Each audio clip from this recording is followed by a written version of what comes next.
Assalamualaikum warahmatullahi wabarakatuh. Saya Sri Irma Susanti, mahasiswa S2 Universitas Bina Bangsa Get Sempena.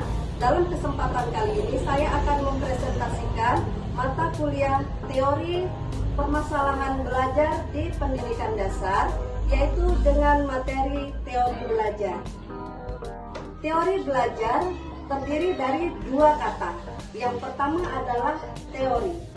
Menurut Hamzah, teori merupakan seperangkat preposisi yang di dalamnya memuat tentang ide, konsep, prosedur, dan prinsip yang terdiri dari satu atau lebih variabel yang saling berhubungan serta sama konsep dan dapat dipelajari, dianalisis, dan diuji serta dibuktikan kebenarannya.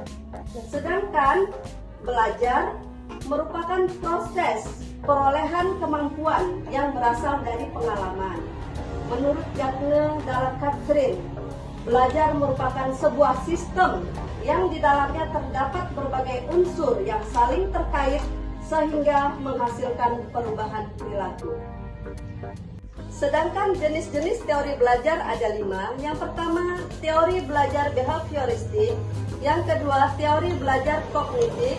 Yang ketiga, teori belajar konstruktivistik.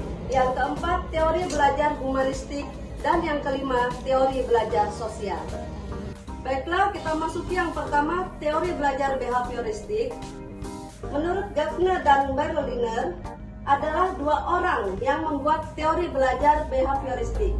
Teori ini berisi tentang perubahan tingkah laku yang terjadi karena pengalaman belajar. Sedangkan menurut Tobrani yang mengungkapkan bahwa teori belajar behavioristik merupakan suatu teori perihal perubahan perilaku sebagai perolehan dari pengalaman. Sedangkan menurut Mursyidi, teori belajar behavioristik adalah teori belajar yang menekankan pada tingkah laku manusia sebagai akibat dan interaksi stimulus dan respon. Teori behavioristik penerapannya dalam pembelajaran yaitu cara yang paling sederhana untuk membentuk perilaku siswa adalah dengan memberikan umpan balik pada hasil kerja siswa yang bisa berupa pujian, persetujuan, pemahaman, atau motivasi. Dengan adanya penguatan-penguatan ini, prestasi siswa dalam belajar semakin meningkat. Berdasarkan teori belajar kognitif, belajar merupakan proses perubahan persepsi dan pemahaman. Dengan kata lain, belajar itu tidak harus berbicara tentang perubahan tingkah laku atau sikap yang bisa diamati. Proses belajar mengajar dengan teori kognitif tidak hanya beroperasi dengan terpatah-patah atau terpisah-pisah, tetapi melalui proses yang mengalir dan menyeluruh. Hal yang ditekankan pada teori belajar kognitif adalah proses dari belajar, bukan dari hasil belajar. Yang kedua, teori kognitif. Seorang psikolog asal Swiss yaitu Z. Piaget mengembangkan teori kognitif, sehingga teori belajar kognitif disebut juga dengan teori belajar Piaget. Teori kognitif berbicara tentang manusia membangun kemampuan kognitifnya dengan motivasi yang dilakukan oleh diri sendiri terhadap lingkungannya. Ada beberapa hal yang perlu diperhatikan saat menerapkan teori kognitif dalam proses belajar mengajar, yaitu 1. Pembuatan materi pembelajaran harus disusun dengan pola atau logika sederhana dan kompleks. Kemudian, siswa bukanlah orang dewasa yang sudah mengerti dan mudah dalam berpikir. Oleh karena itu, guru harus memberikan pengarahan sesuai dengan usia murid atau peserta didik. Kemudian, setiap kegiatan pembelajaran harus memiliki makna dan agar keberhasilan murid tercapai, maka guru perlu mengamati perbedaan yang ada pada setiap murid. Kita masuki yang ketiga yaitu teori konstruktivis. Szymanski mengatakan, konstruktivisme adalah aktivitas yang aktif di mana peserta didik membina sendiri pengetahuannya, mencari arti dari apa yang mereka pelajari, dan merupakan proses menyelesaikan konsep dan ide-ide baru dengan kerangka berpikir yang telah ada dimilikinya. Sedangkan menurut Carly menyatakan bahwa konstruktivisme adalah salah satu pandangan tentang proses pembelajaran yang perolehan pengetahuan diawali dengan terjadinya konflik kognitif yang hanya dapat diatasi melalui pengetahuan diri, dan pada akhir proses belajar, pengetahuan akan dibangun oleh anak melalui pengalamannya dari hasil interaksi dengan lingkungannya. Konstruktivisme adalah salah satu filsafat pengetahuan yang menekankan bahwa pengetahuan kita adalah konstruksi atau bentukan diri sendiri. Sedangkan menurut Piaget, teori belajar Piaget bahwa semua pengetahuan adalah suatu konstruksi atau bentukan dari kegiatan atau tindakan seseorang. Pengetahuan bukanlah tentang dunia lepas dari pengamat, tetapi merupakan ciptaan manusia yang dikonstruksikan dari pengalaman atau dunia sejauh dalam hidup yang dialaminya. Adapun langkah-langkah pembelajaran konstruktivistik, yang pertama, orientasi murid diberi kesempatan untuk mengembangkan motivasi dalam mempelajari suatu topik. Elisitasi murid dibantu untuk mengungkapkan idenya secara jelas dengan berdiskusi, menulis, membuat poster, dan lain-lain. Restrukturisasi ide, klarifikasi ide yang dikontraskan dengan ide-ide orang lain atau lewat teman diskusi ataupun lewat pengumpulan ide. Kemudian penggunaan ide dalam banyak situasi dan review bagaimana ide itu berubah. Yang keempat adalah teori humanistik.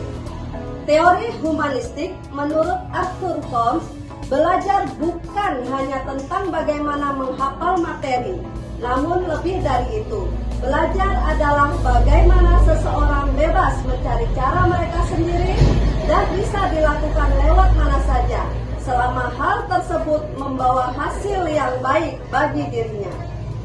Teori humanistik menurut Abraham Maslow, proses belajar adalah hal yang penting dan perlu dilalui semua murid. Sebab dalam proses inilah seseorang mampu mengenali dirinya sendiri dan mencapai aktualisasi diri.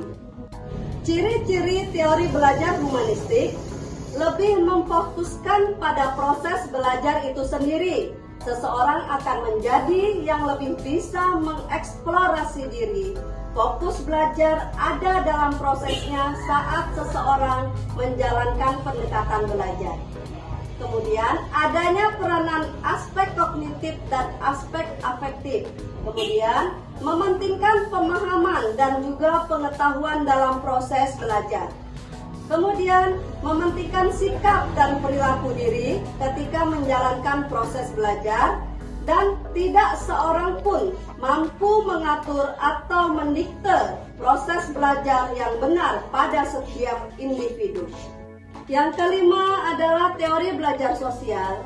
Teori belajar sosial dikenalkan oleh Albert Bandura, menekankan pada komponen kognitif dari pikiran, pemahaman, dan evaluasi. Menurut Bandura, teori belajar sosial sering disebut sebagai jembatan antara teori behavioristik dan kognitivistik karena meliputi perhatian, memori, dan motivasi. Teori belajar sosial menjelaskan bahwa perilaku manusia mempunyai interaksi timbal balik yang berkesinambungan antara kognitif, perilaku, dan pengaruh lingkungan. Kebanyakan perilaku manusia dipelajari observasional melalui pendekatan yaitu dari mengamati orang lain. Jadi pengertian teori belajar sosial adalah pembelajaran yang tercipta ketika seseorang mengamati dan meniru perilaku orang lain melalui peniruan atau imitation atau pemodelan modeling. Dengan kata lain, informasi yang didapatkan dari cara memperhatikan kejadian-kejadian yang ada di lingkungan sekitar atau lingkungan sosial. Sedangkan prinsip teori belajar sosial yaitu determinis resiproka, yaitu konsep keterkaitan secara bolak-balik antara lingkungan dan perilaku. Kemudian, tanpa penguatan atau reinforcement, yaitu seseorang mampu belajar hanya dengan melihat dan meniru apa yang dilihat. Sehingga penguatan bukan satu-satunya pembentuk tingkah laku seseorang. Kognisi dan regulasi diri, yaitu manusia bisa menjadi pengamat atas perilakunya sendiri, memberi penguatan, serta hukuman atas kesalahannya sendiri. Adapun fase-fase teori belajar sosial, yang pertama adalah fase perhatian. Fase di mana siswa diminta untuk memperhatikan model atau sesuatu yang diobservasi. Fase berikutnya fase retensi. Siswa harus mampu mengingat hal-hal yang sudah mereka amati sebelumnya. Fase reproduksi, yaitu umpan balik yang nantinya bisa mengarahkan siswa pada perilaku yang diinginkan. Kemudian fase motivasi, yaitu siswa akan meniru hal-hal berkesan dari pengamatan yang telah mereka lakukan. Demikianlah uraian teori belajar yang bisa saya sampaikan. Semoga bermanfaat. Terima kasih atas waktu dan kesempatan. Assalamualaikum warahmatullahi wabarakatuh.